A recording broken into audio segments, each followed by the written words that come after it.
Jacques Offenbach, the 20th of June 1819 to the 5th of October 1880, was a German-born French composer, cellist and impresario. He is remembered for his nearly 100 operettas of the 1850s to the 1870s, and his uncompleted opera The Tales of Hoffmann. He was a powerful influence on later composers of the operetta genre, particularly Franz von Supp, Johann Strauss II and Arthur Sullivan. His best-known works were continually revived during the 20th century, and many of his operettas continue to be staged in the 21st. The Tales of Hoffmann remains part of the standard opera repertory. Born in Cologne, Kingdom of Prussia, the son of a synagogue cantor, Offenbach showed early musical talent. At the age of 14, he was accepted as a student at the Paris Conservatoire. He found academic study unfulfilling and left after a year, but remained in Paris. From 1835 to 1855 he earned his living as a cellist, achieving international fame, and as a conductor. His ambition, however, was to compose comic pieces for the musical theatre. Finding the management of Paris's Opéra Comique Company uninterested in staging his works, in 1855 he leased a small theatre in the Champs-Élysées. There, during the next 3 years, he presented a series of more than 24 of his own small-scale pieces, many of which became popular.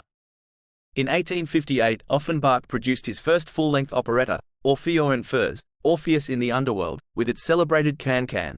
The work was exceptionally well received and has remained his most played.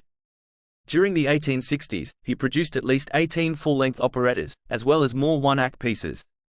His works from this period include La Belle Hélène, 1864, La Vie Parisienne, 1866, La Grande Duchesse de Gerolstein, 1867, and La Pericole, 1868.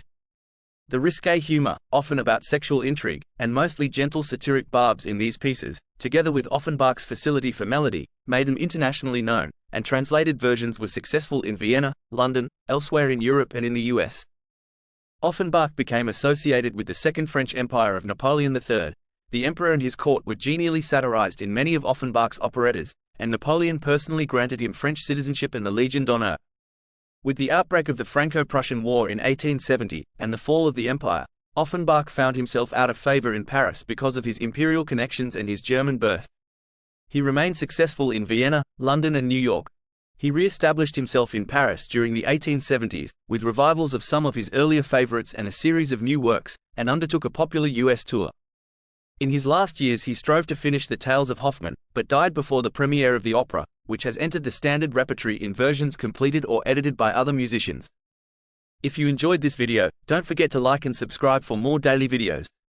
You never know, it could be interesting.